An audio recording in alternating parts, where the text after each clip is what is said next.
Hello there. Hey Yassir, how are you? Good. Sorry for the delay. Nah, it's all good. It's all good. Traffic. How you doing? Good. Good. I see it's two of you. Yep, it's me and Nibras. We have actually Okay. it's actually three of us, me and Nibras, and sometimes it's Talha Javed. He's another co-host. Uh-huh. Great. Well, it's good to meet you guys. Thanks Yeah. for the invite. Oh, Thank you thank for you for coming getting on. back to me. I know you've been busy and Yeah. you got back to me, so we were able to A make it little work. bit, but yeah. We could make it work. It was meant to be, I guess. How's everything been with you? Good. Very good. We're I know that a getting few days ago you did the thing on Ramadan, so I'm assuming with Ramadan it's yes. a bit difficult. I mean, yeah, we're holding, I guess. I mean, it's almost over, so Yeah. just a few days left. Yeah, just a few days. The same thing for us, on our end. We're just talking Yeah, about like how in Ramadan it's difficult for us to sleep and your body's energy and everything right. is just difficult. Yes. Sleep is a huge one. Yes. Yeah, it's one that I could say it might be the one that affects me the most. Yep. Is the lack of sleep or the interrupted sleep more. Yeah. No, it wouldn't be a quality sleep. Yes. Yeah, sir. Before And we begin, I just wanted to make sure that uh-huh. I pronounce your last name right. It's Khrichef. Yeah, it's a Khrichef. Khrichef. If you want to pronounce it in Where are Arabic. you Or from? my parents are Moroccan. Morocco, nice. Yes, from Morocco. Where are you guys from? I'm from India. He's from Pakistan. I'm from Pakistan. Okay. Yeah. I Oh, figured great. it's a very like it's Arabic, but it's more of the African Arabic dialect, the Khrushchev. Yes. More the North African, I guess. Yeah, no, African. Yeah, because Yeah. I have a friend from Morocco as well. So his last name's Abdul Sabur. So those they come from. Okay. they- Yes. From deep Middle East, maybe. yeah. Yeah. All right. All right, guys. So Are you ready? do you guys want to keep it as a conversation? I mean, Yeah, it's it's just mainly gonna whatever be a you guys want. conversation. The Okay. questions I sent you, they're just like they're just like an overview, but it's really Okay. a conversation about health and fitness and what you're doing, how it's different with like other forms of training, so on and so forth. Uh-huh. Perfect. Right, Great. let's Whatever begin. you guys like. Yeah. Welcome back, everyone, to 2325 Fitness. Today, our guest is Yassir Khrichef, if I got that correct. You got Uh, One really interesting, actually, the most interesting thing about Yassir is that his form of training is very, I would say, non-traditional when it comes to building your physique, building your aesthetics. And because a lot of times, whenever we think about health and fitness, the only thing that comes to mind is going to the gym, pumping some iron, getting those reps in, eating a high protein diet and like, building tons of muscle. And the only thing that comes to mind by building muscle is you can do it only through weights and maybe some body weight movement here and there. So Yasser, why don't you let us know that what your background is, what got you started into this route, and why is it that you think this is one of the most effective ways to when it comes to health and fitness? It's a good question, and I'm not sure how back I need to go because it As was long as I guess whenever you can start with like when it first inspired you, because I'm pretty okay. sure, Uh-huh. correct me if I'm wrong, but you may have started like everyone else, like in the gym, lifting weights and something might have changed for you. Yes. Uh-huh. Yes. Well, if I revisit my past, I've considered myself being a very active kid who played sports, mainly soccer. In Spain, soccer is huge. I mean, you play it even with a paper ball in the classroom. So I started with soccer, and then I got interested for other sports, basketball, snowboarding, skateboarding, surfing, any sport, any type of movement or any type of discipline that brings into the table something that you're not usually comfortable with. But at that point, I mean, at that age, you don't think about these things. You just think, I want to have some fun. And this is fun. I'll keep doing it. I'll try another thing. Maybe it's fun too. So you keep going that route. And then I got sort of specialized into playing soccer. So that's how I ended up here. I'm based in Miami, in the United States, and through a soccer scholarship. So by playing soccer, I I got very into the sport and how to improve your performance in it. So I, at that time, when I wanted to research more about this, I found that I had a tumor in my femur. So with that, I could not play soccer for a period of time where I was gonna get in the college team. There were some tryouts and I couldn't go because I had this tumor. Got it removed, went back to Barcelona, got it removed. After a month, I went back to college, and I just found how hard it was, or how challenging, not only physically but mentally as well, because you've been playing sports all your life, and you're finding yourself that you can't even walk normal. You lost muscle mass, you lost, I mean, the bone is in a different shape. So that adaptation and that rehab work, I didn't go to a regular physiotherapist regularly to check and to see which exercises. So that pushed me a little bit into just research, what I've done most of my life, just start to research and not just stay with the first article that pops up on Google, but to read more about it, to listen to videos, watch videos, contrast information. You'll find a lot. So you need to at least have a filter and try to bring your own conclusions, which will make you reflect on what you're watching or what you're listening to.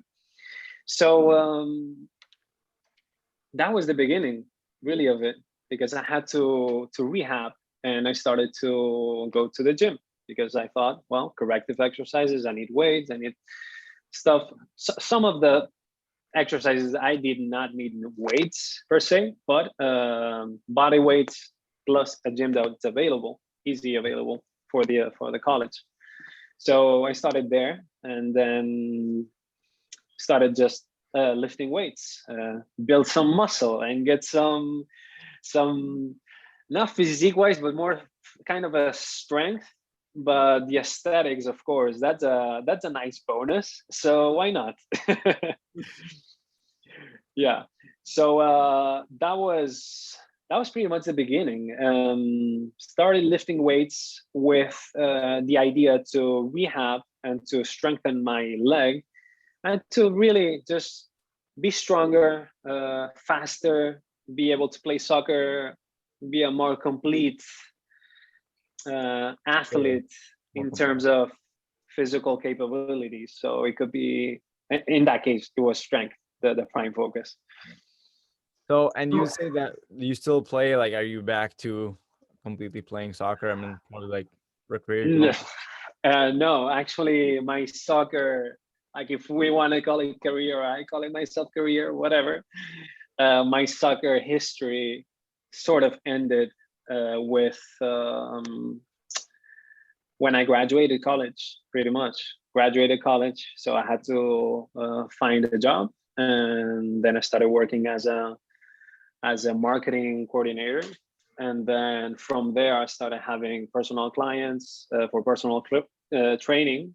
Then I transitioned into that, and then I transitioned into building this business with my partner, which is called Saturno Movement. So it was my relationship with soccer. That's something I miss very much, and I didn't get to play it.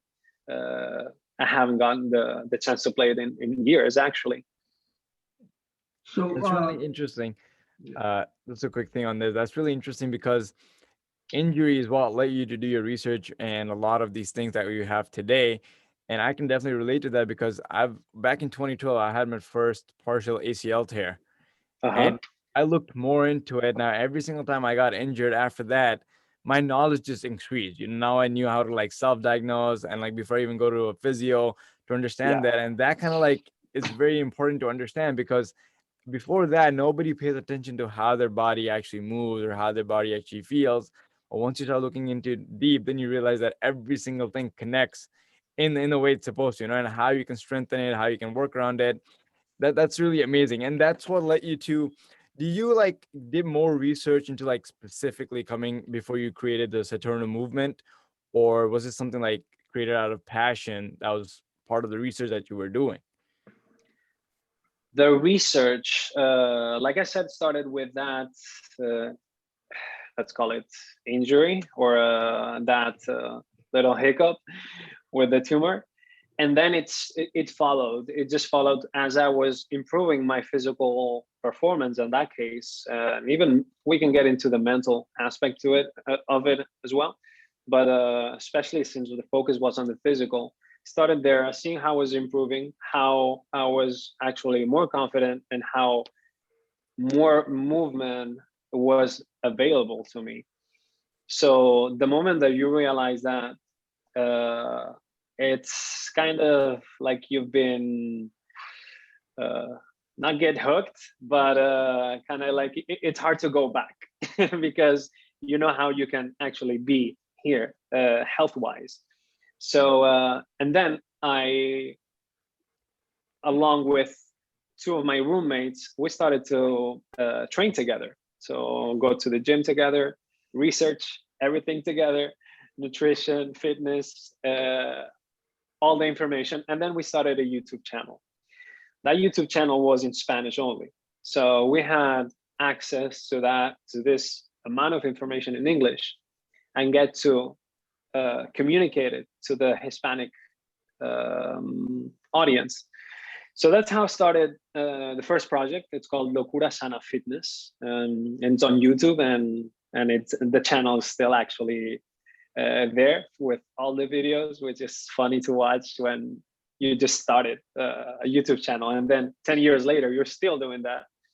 So it's an interesting to see that transformation along with the information that you were preaching, so to say, that you find that 3 years later, 4 years later, you're still evolving and changing your opinion.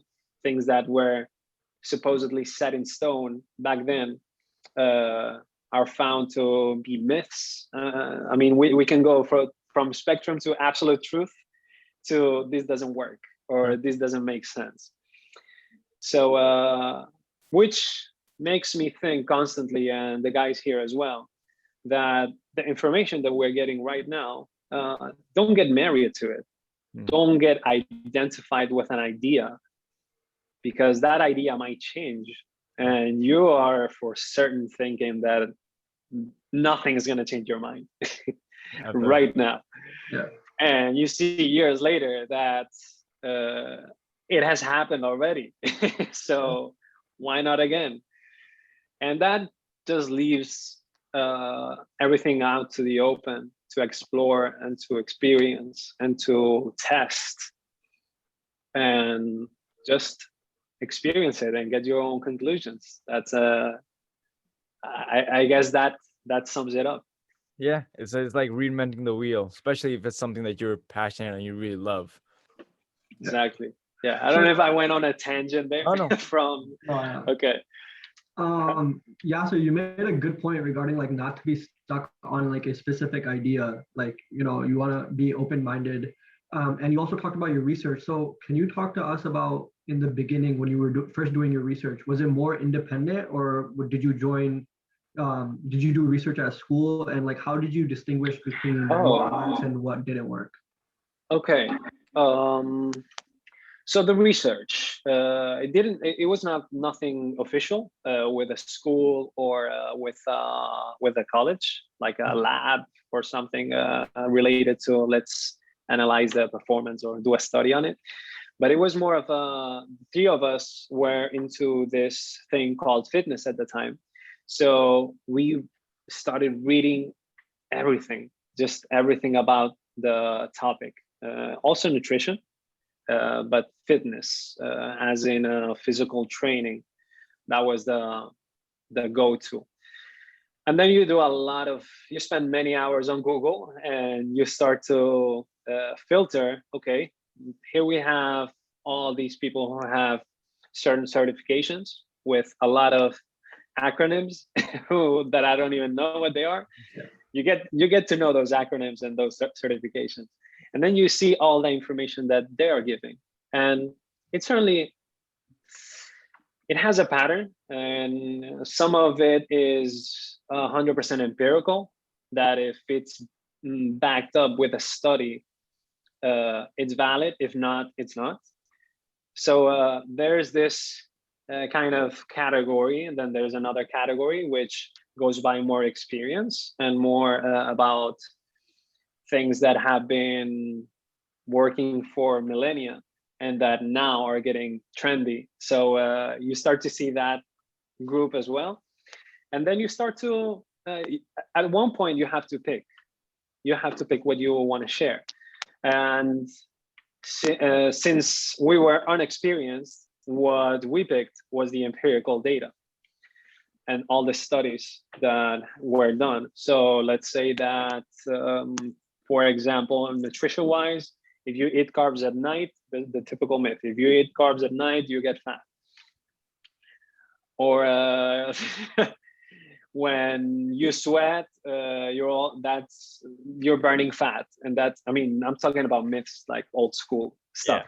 Yeah. And now it sounds old school, but it wasn't before. So you see if that's not backed up by research, then you consider that's not valid information. So we started to write scripts based on studies. So we would analyze a study, look up information about whatever topic, and then communicate what our conclusions of that research was. And then that research starts to evolve as well. As your practice evolves and as you get more experience, you start to find other types of information. Also, the industry, if we want to call it, or the culture, evolves with it. And new ideas, new to us, but some of them might be brought from, I don't know how many years past. And we put a name to it. So it's new and maybe branded as well. And anyways, it's all marketing, I guess. And we're in a business. So you start to see all that type of information as well. And you see things that you thought were true. Now they might not necessarily be true, or you start to get different ideas. So you see that there are many options. There's no the right way to do something. So there are many ways, and there are many things that you can do to get somewhere close. It might not be the same spot, but if you put your mind to it, you can find many ways to get to it. So you start to see how, like I was saying before, how people get married to systems or to ideas, and start to bring down everything that doesn't have to do with their system, or make it so obvious, sound so obvious that that's the only way. And I so think yes, the research, there's so much information out there, and you just mentioned that people get stuck and married to one system. That kind of like is what demotivates a lot of people as well. You know, they'll be like, oh, now, as you mentioned, the carbs thing and the sweating thing, now that becomes a goal. Okay, I'm not gonna eat a carb after 8 p.m. I'm gonna make sure that I sweat in every workout. And that kind of like, so it's really important to like dissect and separate the actual information that works. And of course, that's gonna happen with practical applications of things without just reading into it. Yeah, absolutely. And I feel if I go on a tangent, please stop me, because we could be speaking here for No, this 4 is hours good on information. it. Great. Thank you. And yes, I was gonna say that to your point of doing, what was it again? To do what's effective, you said, right? To To pick, I think I lost it. I lost the point. Good. We can come back to it, definitely. Okay.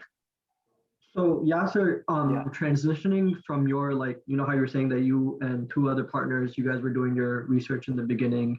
You guys like focused on empirical data and wanted to see what works and what doesn't work.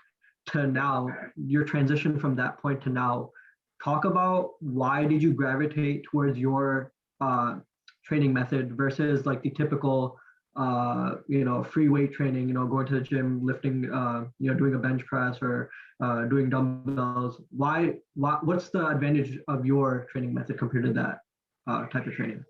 Okay. I feel like defining it in one type of training would be very difficult since the perspective is very broad. You consider everything as movement. Anything, literally anything can be movement. We're talking from sports up to dance, up to so that's when arts and sports and any type of movement really merges, and the options are limitless. Sure. But you can focus on certain capabilities such as strength, balance, coordination, mobility, certain points that were not in your radar when you were going to the gym, just lifting weights, maybe to get strong, maybe to get simply a physique, to build muscle, and to, with that, get a low body fat percentage for aesthetics purposes. So when that is not your prime focus, then you gravitate towards the performance side. I mean, you can go many different directions. In my case, I went to the performance side of, okay, would I like to increase my strength? Okay, I've been focusing on that for many years. Maybe there are other things that I didn't put my attention to, such as coordination, such as balancing upside down with hand balancing, mobility. Maybe I would like to increase my range just because I want to explore what I'm capable of, but not because I feel like I'm stiff and that my range is not good enough. My movement range is not good enough, because you can go down a rabbit hole of what's good enough for you and how much do you need actually. Do you actually need a full split? Like, is that something that you're going to be using in your life, in your daily life? If you're a performer, I understand, but most likely than not, you're not going to need a full split. So maybe your standards are going to be different from someone who makes a living of it. So that opened up so many doors that I didn't see before, that it's kind of like finding rooms. I don't know who said it, but it was kind of like finding rooms in your house that you've never opened. Right. You've never visited. You don't even know what's there. So because there's so many movements, right? So many movements, and you could extrapolate it even outside of movement, physical movement. We could go into the realm of meditation as well. Sure. And I think it's also like things. Because even though it's movement, it's also the fact that every time you do work on a specific movement or a specific muscle, you will see your imbalances and something else comes up and you're like, okay, now I have to fix this. So, it's like interconnected. So now you're just getting deeper and deeper into like every single muscle, every single connection, and how to get better at it. Right. It would be that would be the physical aspect to it, the most sensitive, I guess, because you'll see an imbalance and you might feel it. So that turns your focus inwards and see, okay, how does that feel? Am I feeling stiff here? Or am I feeling more loose today than normally? Maybe it's a good day for yoga, or maybe it's a good day. Maybe I'm feeling actually my body is asking for something more explosive, or something that's raw strength. Like I want to pick up heavy stuff from the ground. So you get in tune with your body, and that in itself is a practice, because I hear so many times, listen to your body, listen to your body. And yes, it's a good concept, but it needs practice. Somebody who doesn't, the first time that listens to his body or her body, or is conscious that he's doing it, well, I don't know. I think I'm good. Yeah. I think how deep can you go? How deep, and it keeps changing. So it's not something that you cultivate and all of a sudden tomorrow I know exactly that I need extra vitamin E. I mean, it's not at that point. But just like you said, it turns your focus inwards, and you start to see all these connections, and then you see how before you were very limited. You were inside of a box, and you didn't even know that you were in a box. Yeah, it's building that mind muscle connection, as we always speak, especially when it comes to lifting weights and seeing where what muscle is being affected. I think, and you can correct me as well, that the foundation of building the mind muscle connection comes from feeling, understanding how your body is, in certain movements, when you walk, when you sit, when you even stretch. Sometimes you feel pain when you're stretching because your muscles are so Right. tense. I think it's important to have that mind muscle connection without getting to the weight room. Yes. So your question was, how do we get that, or Yeah, so that's and I think Nibras had a follow-up question as well. yes. My follow-up was basically someone who's new, like who's listening to this, or who will listen to this, who's new to like the fitness lifestyle, or even new to your fitness training. What would be like the key, like 2 or 3 specific advantages that you see regarding that, your fitness training, versus just like regularly just going to the gym and doing what most people usually do? Yes. Well, to begin with, I don't find that there is a better or a worse. I feel like we're different people, and some people need something different than you do. So for some people, it might work to go to the gym and to do their exercises, their bench press, the most common exercises that you see in a gym. Some people need that. And some people need, or let's not say need, some people might find more resourceful that type of training. Some people might find the other one. Some people might want to, we're not created equal, and our levels of curiosity and will also, and it changes. So if you're very curious of what you can do, you're going to be gravitating towards this way, where you can try different things and in different capabilities, like I said. If not, if strength is what you actually enjoy. I mean, if you enjoy strength and that's what you do, and it's working for you, great. You love it, excellent.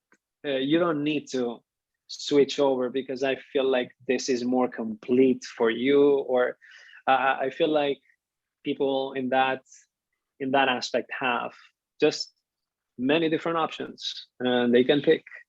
But I don't believe there is a better or a worse, depending on the person. Sure. And you just mentioned about like the strength aspect, right? Now that just brings me to the question, like, with your training, let's say someone who's focused on, completely body movement. And I've seen your videos, you're doing amazing stuff. Like you're able to stand on the, like, do a handstand on the brick, you're able to like control yourself more. Like, so if someone was completely just to focus on body movement form of training, or calisthenics as we call it, is that like one of the most effective ways to build strength, or is it one of the most effective ways to have flexibility? what would you say? And how does that factor in to body composition, to shape the way your body looks and feels altogether? Okay, so if we're looking for flexibility or strength, the principle of specificity is king. So if you want to be strong, you're going to be training a certain way. The difference here is that if in this case we're using calisthenics over the comparison was With weight. calisthenics and with Calisthenics. weight, Yeah. with weightlifting. So for quite some time, there has been a separation between weightlifting and calisthenics. Calisthenics has been considered only body weight. You don't use weights at all for anything. And weightlifting, of course, is just weightlifting, lifting weights. So in the calisthenics community, and I think that's a growing scenario in which people, instead of just getting stuck on calisthenics and working with their body weight only, they might introduce elements from weightlifting so they can complement their practice, so they can get stronger. Now, if you really want to get stronger on a squat, for example, you need weights. That there's no question. Like you're going to need an extra load besides your body weight, so you can keep building on that strength. Flexibility, mobility, which are very confusing terms nowadays, because you can get mobility, flexibility. Is flexibility only passive flexibility? Is it dynamic? Is it static? Right. So flexibility, once again, is to being specific with it, absolutely specific, and to dedicate time to getting those ranges of motion and really focus on that. We could say end range strength, or we could say a passive flex stretch. I mean, there are different ways to train flexibility. And on that case, I mean, you could use weights. However, you are most likely not going to need them. If you wanna, for instance, let's say that you want a full split, you could do it by stretching just with your body weight, because it's tough, especially in the beginning, to hold your body weight in this position. So you're gonna only work with your body weight, maybe with assistance, of course. But I don't imagine someone wanting to get the splits and working it with a barbell. So that would be a weird scenario. But you can again implement things from one and the other, and lifting weights as well as with body weight only. And that's, I mean, the best approach is always going to be the combination. And I know you mentioned that because it's interesting, because you've probably seen this as well, is that with the whole pandemic and everyone working at home, a lot of people transition to like, oh, body weight is the only way for you. Like you can do body weight workouts for a really long time. You'll get the best physique. You'll get stronger. Like, what are your thoughts on that? Is that something realistic? Like someone who does only body weights gets super strong, or someone who does only body weights has a really lean physique? Is that a possibility, or does weights play a role in that as well? Yes. It's interesting, and I'm just gonna be throwing ideas here. If when you work with your body weight, you're conscious that the weight that you're carrying, if you are carrying extra, let's say extra 5 pounds of fat or whatever, you're gonna feel it, and that puts you in a place where you're aware, and you're more conscious of how much you weigh and how losing that fat is gonna help you in the performance, or it's gonna help you as you practice. Things are gonna be easier. You weigh less, and you're gonna be leaner. You're not gonna be dragging 5 extra a backpack with 10 pounds. You're gonna leave that off.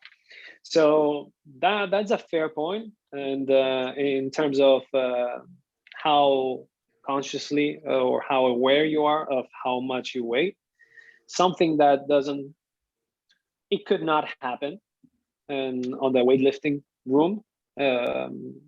I mean, it could if you're focusing just on aesthetics, and of course you want to get shredded, but you can be strong and you can have fat. In fact, Olympic weightlifting, you'll see that those guys are not shredded.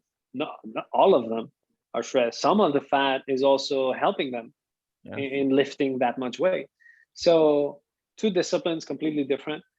And in terms of aesthetics, of course, nutrition. I can't talk about aesthetics without talking about nutrition. But on the training side of it, when you work, it also depends on the ranges of reps, sets, volume, or you types of contraction that the muscle is going through. A lot of isometric tensions. Eccentric, concentric movements. Right. And you could focus on eccentrics only, doing weightlifting, lifting weights, and focus on that hypertrophy state or that goal. And you can get that with body weight training as well. But it depends on how you want to train. So if you want to train to get aesthetics, I mean, you're most likely going to, because handling your own body weight is not an easy task. So that alone, if you actually want to control your body weight, that's going to build some muscle, because you're stressing your body. You're telling it to move these loads your body was not used to. So it needs to adapt. We're an adaptation machine. So we put a new stress, we'll have to figure out a way to compensate or to overcome this challenge. And the more that you stress it, the stronger, the bigger muscle, all within its limitations. But that's what tends to happen. And as you mentioned, so you would say that it's not ideal for someone to say, I'm only going to do body weight and not have any weights in it. But you would rather say that they should have a combination of both in a certain aspect. Or, I mean, because you're in the body movement community, you're in that area of fitness. With an unbiased opinion, would you say that people can do it completely with body weight, like get a really good physique? Oh, absolutely. 100%. Absolutely. You don't need weights. That's like the body doesn't know the difference between a 25-pound plate and of pounds that you are carrying on your arms to do a bicep curl, or doing a pelican push-up, which you're gonna pretty much doing the same range of same movement pattern, but with your body weight. Your body weight is weight, gravity, force, production. That's all the same for our body. So I mean, that's how I could break it down in terms of physics. Like that's the most. But it's just, if people move and if people focus on it just with their body weight, they're gonna build muscle just as much as if they were lifting weights. So yes, I mean, I haven't been using weights for. Well, actually, I do use weights. Now that I think about it, I use weights for legs, but upper body, I've never had this upper body in my life. And all I've been doing was exercises with my body weight, especially on rings lately, with gymnastic rings, 100% body weight. So, and I mean, I feel stronger than ever. So, but the audience listening, just so the audience that's listening, like, it's not a myth, as Yassir just told us right now, that it's completely possible. So that's a big factor for people who again, especially with this pandemic, that they don't have access to gyms and they're like, oh, I can't do much with your body weight. There's definitely a lot more you can do and achieve a really good physique. And of course, as Yassir mentioned, the nutrition part plays a huge role, which brings to the next question, Yassir. What does it look for you right now in your day-to-day, and like for yourself and for your clients that you work with? What is there when it comes to calisthenics and the body weight movements? What does an ideal nutrition and workout in terms of like reps or sets look like? Let's see. I mean, it's never going to be a general answer that works for everyone, because well, let's go through what I do. Let's go through my practice. That's fine. And yes, so what I practice is daily from Monday to Friday. Saturdays and Sundays I'm with my family, and they tend to be active. Like we go on a bike or we go to the beach. Sometimes it's nothing, and I mean, but we're still going out and moving. Yeah. So from Monday to Friday, I typically have 3 sessions that are full body sessions, in which my focus in this stage right now is, we could say, hypertrophy, but my focus is more to increase the endurance. So if we see in a spectrum, you go strength from, let's be simplistic and go from 1 to 5 reps is strength. Sure. From 6 to 12 is hypertrophy. From 12 to 20, 25 is endurance. But let's stick with endurance and endurance and strength, which are at the extremes. What happens in between is hypertrophy, but what you're really doing is moving closer or further away from endurance or strength. So right now, after this long explanation, I'm trying to increase my endurance, because I've been doing strength for so long. For about 9 months, I've been not passing 6 reps per exercise, just to focus on the strength aspect of them. Then I found that, okay, I think I need some endurance. I need to up my reps. So I'm doing from 10 to 12 reps per exercise. The intensity is the minimum that it's challenging to get to those 12 reps, 10 actually, for 4 to 6 sets per exercise. All the exercises are body weight, besides the legs. So I could tell you what I did yesterday. Sure. So what I did is warm up, then I do some hand balancing for about 15 minutes, in which I just do handstands on back to wall, opening my shoulders, doing a couple of mobility drills to open up the shoulders, because my flexion is a challenge, my shoulder flexion right now. Okay. So to be more efficient upside down, I do need to open them up. Right after that, I go for one leg exercise. In this case, it's the split squats. And I do it weighted for 4 sets. Again, 10 reps per leg. Right after that, I go to chin-ups and pull-ups. I do 6 sets of 10 reps. As perfect form as you can. Sure. And allowing yourself on the last rep, if you feel like you can, to break form just a little bit. I mean, if you're going for strength, you're gonna struggle. So test that struggle as well. Don't get hooked to it, but at least get into it sometimes. Right after that, I'd go for pike push-ups, because for overhead strength, and it was also going to improve my handstands, my hand balancing. Ultimate goal is a handstand push-up, so they go hand in hand. And from there, I go to dragon flanks to connect with the core. I can have something specific on the core, because I have a challenge with especially the lower portion of my core. So that's something that I've been working on for about 10 months consistently. Just working on the progression of dragon flanks. That's a great one. And from there, I go for plank. I do planks with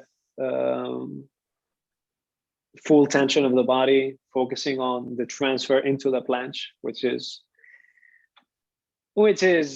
quite far away. To put it, it's pretty far. And I do a couple more exercises that are more mobility-based accessory tricep extensions, reverse flies, some specific work there. And I end up the routine with shaking, just 3 minutes of shaking, and then meditate for 10 minutes. Yeah, that's an interesting thing that I've seen you do when you shake, like you complete body fly. I've never seen people do that, and the benefits of it that you've explained, it's very interesting for me to see, because I mean you're tighten up, you're basically tense doing all the workouts, and then you need to loosen up towards, it's kind of like form of a stretching but more relaxing. And Yes. how does your nutrition look like? And is there something in the calisthenics community about like being in season or off season or training for a competition or like some kind of thing that changes your training and nutrition? How does that look for you on a day-to-day versus if there's a specific goal? Yeah. Nutrition wise, it's really it's not a detailed where I weigh everything and I know exactly how many calories I eat. It's more intuitive. I just prioritize whole foods and have just whole foods, have a notion of how many carbs, how many protein, how many fats. So yeah, that's a good practice. That's something that we all should get educated in, and to know what you're eating, to what it has. If you don't even know what the difference between a fat and a carb, or a carb and a protein, well, you might have some issues. Right. So yes, whole foods. I have three meals a day normally. So breakfast could be 4 eggs with a toast and a coffee, milk. That could be my breakfast. Then lunch. I typically have lunch after training. So I would have my breakfast 3 hours later, or even 4. Then I have my, as we call it, my practice time. Yep. And then I go for lunch. Some days I don't have lunch and I go all the way to dinner. So it depends. It depends on the day. Not hooked into I need to have 3 meals or I'm going to be grumpy. But protein would factor in for you to maintain your muscle mass though. Yeah. Yes. Yeah, knowing that you're eating enough protein to maintain your muscle mass, even though I would say that it's also not on a day-to-day basis. I tend to look at it as in weeks. So it's not what I ate on this specific day, because maybe today I have, let's go for it, for 5,000. I mean, I don't think I've ever gone to 5,000, or maybe I did, but 4,500 calories today, and tomorrow I have 2,500, and then the next day I have 3,000. So what's the compound of on that week? Like we could say it in weeks. Sure.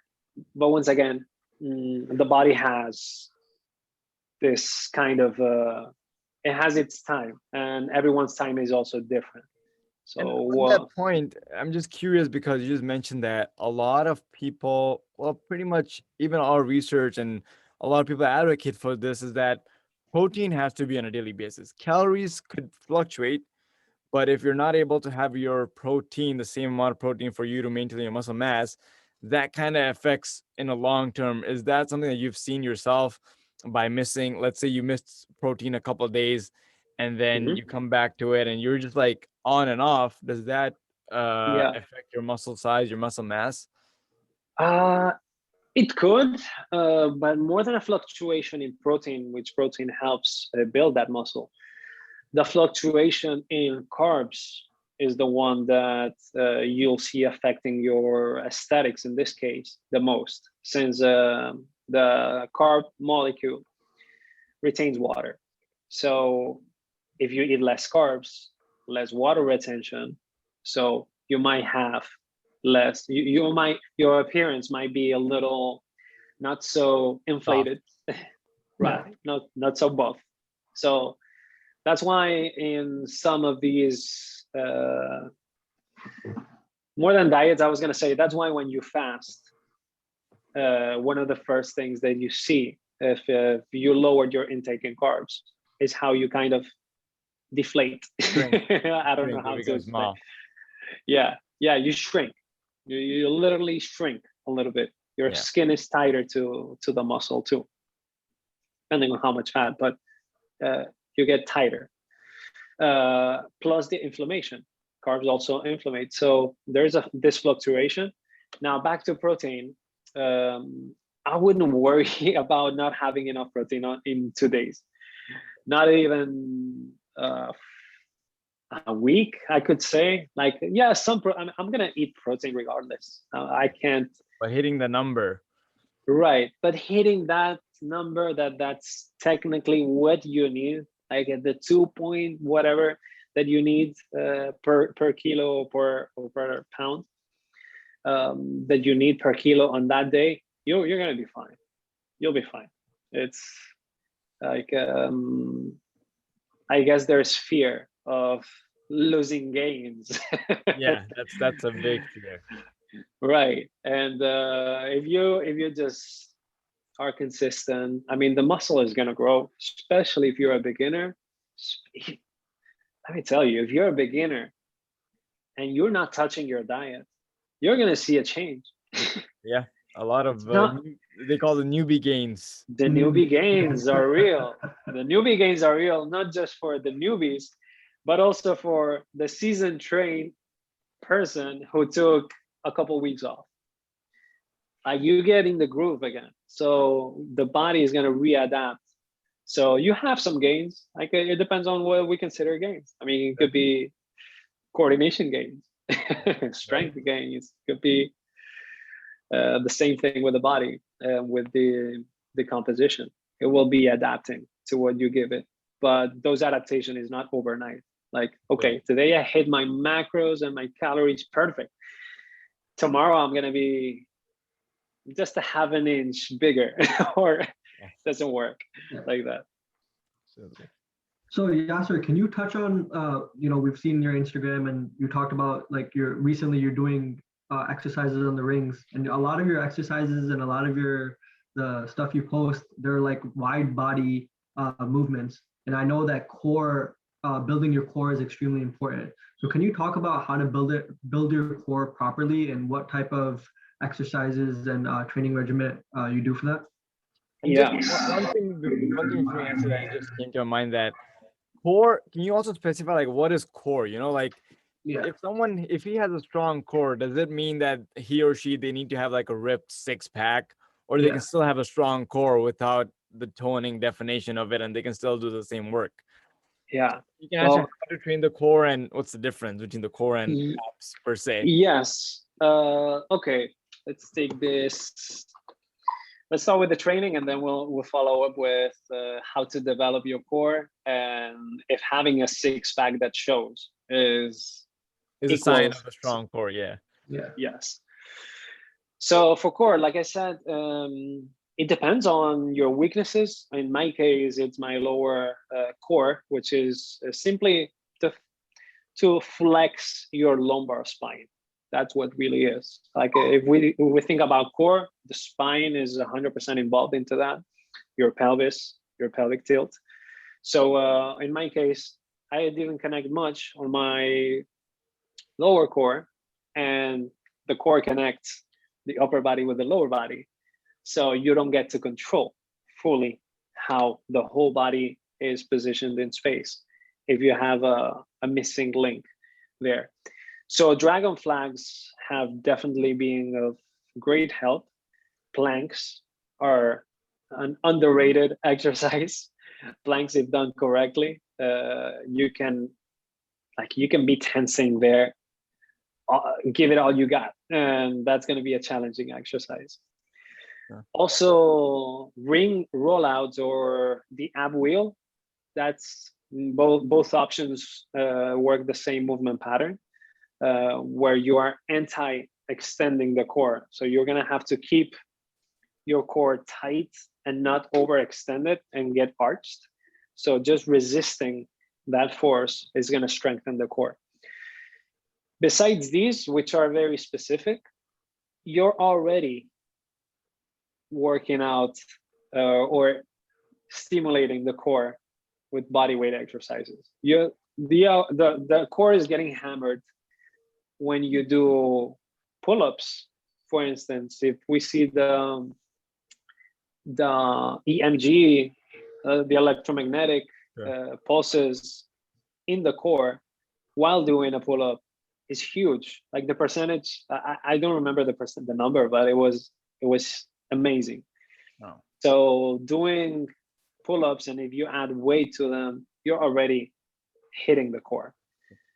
You're hitting the core when you do a plank, when you're holding yourself on the rings, because your points of only bases of contact are in your extremities, one arm and the other. So what's in between, you're gonna have to control yes or yes. And that with that comes in the core, because you're gonna have to control what your legs are doing in response to where your body is and what angle. So tensing the core is gonna be essential. So with that alone, with these compound movements alone, you're gonna get a strong core. Now, if you wanna focus on a specific area, that's when specific exercises come in place.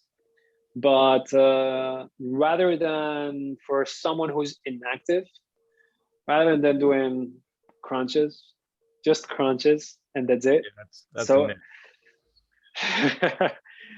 I would invest my time in something more effective, and that's gonna yield an adaptation to your whole body, not just the core. Plus, we're gonna get even a higher adaptation in the core, doing a deadlift, for example, or a squat, or a pistol squat, or I mean, there are many. Yes. So with that in mind, having a strong core, like you could be working all this, doing all these exercises, practicing all of these, and you can control your core. You have an excellent mind, like we said, a mind-muscle connection with the core. You can move the spine in ways that you want to, and you can handle load. That doesn't equal that your abs, your core, the rectus abdominis is going to show up, because it might have a layer of fat. That layer of fat is going to make it look like you don't have a strong core. Right. But inside you have a good brace, a good amount of experience, I guess. Yeah, and strength. That's because the power lifters, as you mentioned earlier, they have a lot of mass on them, but they are one of the strongest people that you can imagine. And even the other day, I was doing trap bar deadlifts, and it was like an iso hold that I had to do midway. I could feel like my abs tensing up, and almost like I got a cramp in my ab. That's how I realized like your core plays a huge role, even if you're not like shredded with six packs. And I was talking to Nibraz the other day, like there's so many people that we know in our friend circle, in our communities that have a lot of body fat, but they just have a strong core naturally. Yeah, super strong lift core, weight yeah. just like that. Yes, absolutely. And like you see it in strongman competitions. Yep. Yeah. The guys are not men's physique guys. They're shredded with 1% body fat that shows that perfect brick six pack. So yes, I mean, the only thing that you need really to show your core is a lower body fat percentage and some muscle mass there. That's the only two things to show it. Yeah, of course. Not that's the aesthetics, the physique, the aesthetics aspect of it, not necessarily a sign of a healthy core, you would say. Right, exactly. Like it's a sign of a low body fat percentage, which doesn't necessarily mean health, which is something that also is a paradox. Like you see men's health, or you see, like we're talking about the healthiest people. That's the image that we have of the healthiest people. So and that gets distorted in many ways. Sure. Both for men and women. So that becomes this ideal of I need to look a certain way to show the world that I'm healthy or that I'm so fit. And I need to look this way. Well, Yeah. not necessarily. Not necessarily. That's true. And then you would see that like CrossFit trainers, I've seen that a lot of people who do CrossFit, they all have like some kind of abs. You know, like even if it's a little bit of a higher body fat percentage, like you probably know Matt Fraser, Yeah. he won last time. If you see like his physique is not an ideal CrossFit physique. He has Right. a lot more body fat than these other CrossFitters, but yet he's out, like he's competing and beating all of them. That's interesting to see. Yes. Like, he's I quicker, mean, he's stronger, and yet he's not shredded. You know. yet he's not shredded. And it's interesting because he has a weightlifting background. And like that's, I mean, you see that weightlifting body in him. I mean, that's a history of his training. That's his past. That's molded this guy who completely destroyed the whole competition for I don't know how many years. 5 years straight. 5 years. Insane. And with that, obviously, I mean, if we get into substances and whatnot, who knows what what their diets look like. Even the women, like you see some aesthetics there that wow, and they're impressive. And I have no clue if they're taking or not. If not, wow. And the human body is amazing. Genetics, yeah. If they do, well, they'll know. They'll know best. Well, I mean, they chose to do something, so not something that I advocate. Yeah. Yassir, can you talk about, so, you know, when we talk about fitness, we talk about exercise and we talk about nutrition, but there's also the very prevalent topic, which is injury. Can you talk about how prevalent injuries are to your training method and what steps do you specifically do to prevent injury, and how important is, and this is like a long question, but how important is core training in preventing injury as well? Okay, so injuries. I would dare to say that this is a topic that has induced many people, especially those in the medical field, I would say, maybe, that have put a lot of fear. Or even, I would say even in the fitness industry. There's a lot of fear of, hey, don't move like this. Don't do a plank like this. Do it like this. This plank, you should not do it. Never. You should never do it. When I don't necessarily agree with that to begin with, but we're starting with that fear. If you do this, you're gonna get injured. And we're not as fragile as we think. So yes, just starting with that and giving people the power and the autonomy to actually move and to try new things without that fear of, oh, if I break my neutral spine, I'm gonna blow out a disc. I mean, you break out neutral spine every single day. First thing you do in the morning, you wake up and you bend your spine. So the spine is meant to bend, to twist, to work in so many ranges. Of course, don't load 300 pounds to it first day that you twist, but but you can move in many more ways than they told you. So with that huge disclaimer, we still have injuries. So we still, injuries are real. They're not, but they also come from expectations management, where you expect to do this move, a planche, someone who doesn't even know what a planche is, and goes and just does a planche. Sure. If the risk of injury there on your wrists, or even on your scapula, or even just smashing your face on the floor, is big. So be mindful of what you're doing, of how much weight you're loading on the bar, how much intensity you want to put in any exercise you do. It could be a push-up with the yeah, the right amount of intensity will break you. So the same thing happens with anything. And with the body weight happens the same thing. It's load. So you are pushing this load, but don't think that you don't weigh enough to to cause an injury in your wrist. You can do it easily. Like just turn the back of your wrist and try to be there on a plank. It's gonna hurt. So being patient and progressively increasing the intensity and the load is the way to go. But what happens? Ego happens.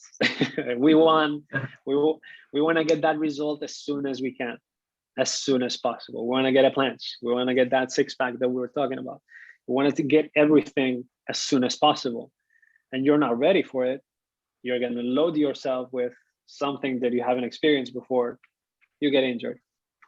That's one side of it. The other side of it is that injuries happen, and no matter how prepared you think you are, you're still prone to injury. You still can get injured. So injury prevention, yes, but up to a certain point. I mean, we can cover some bases of strength that and coordination also that will avoid that you fall down on an ankle twist every time that you jump, sure. For example. Like, yes, that's increasing your risk of injury if you don't even control your feet as you jump. So that's one aspect of it. And but it is prevalent. It is prevalent in this.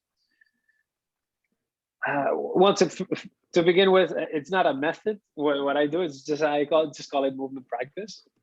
So it doesn't have a method attached to it. But let's say calisthenics, in the realm of calisthenics, as calisthenics competitively.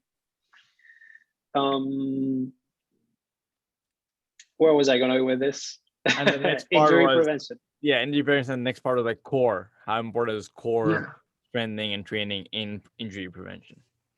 Right. So in competitive calisthenics is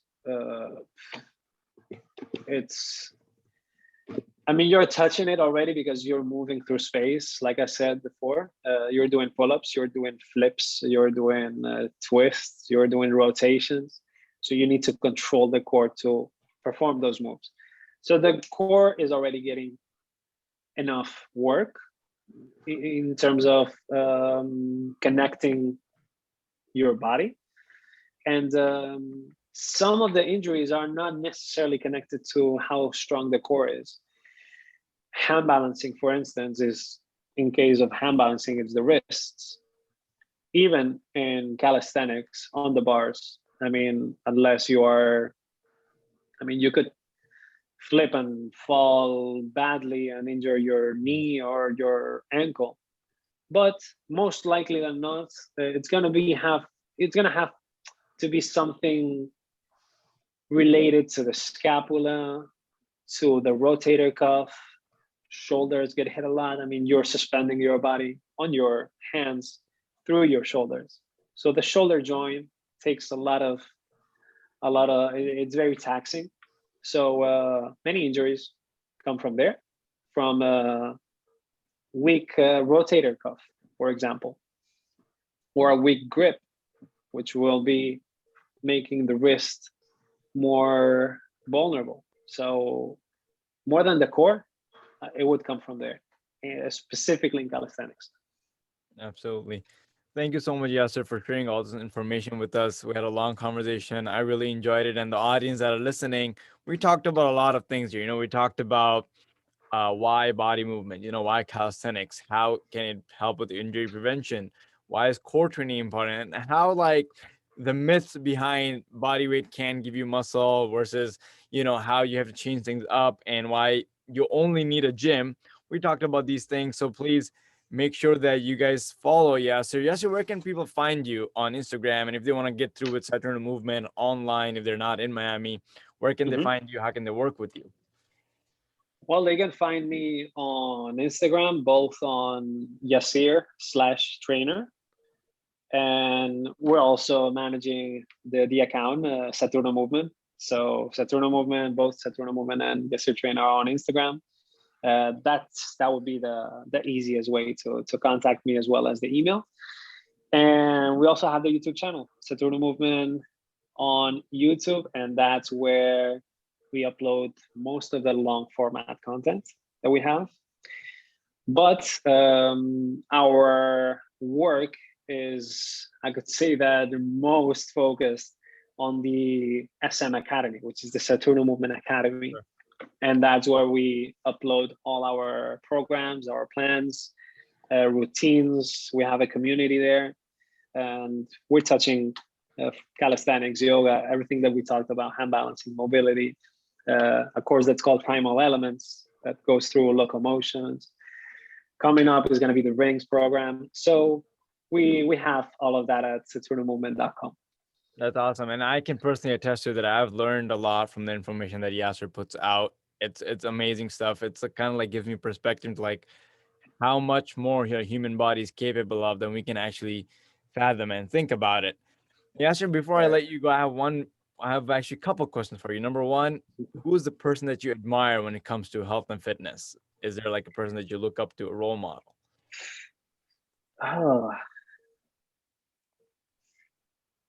I don't have a specific person, but I do have many, many, many people that inspired me in many areas, from parkour to mentors that I had. First that come to mind: John Yuan, Daniel Murakami, Mirth, Ido Portal, parkour athletes. There's so many coaches out there, even my partner, Gabo Saturno. So the inspiration is very vast. And I don't have someone, like I said, that like an idol. How would I like to move? It's the combination of many people. Well, you can probably answer the next question. Is that one person, dead or alive, that you would want to work out with or train with? Oh, wow. Okay. Dead or alive, one person that I would like to train with. That's a really good question. I would like to train with, I would say, a hunter from Africa, from a tribe. Okay. Let's say a Maasai, the Maasai tribe. Like, I I'm never really, expected that answer. That's interesting.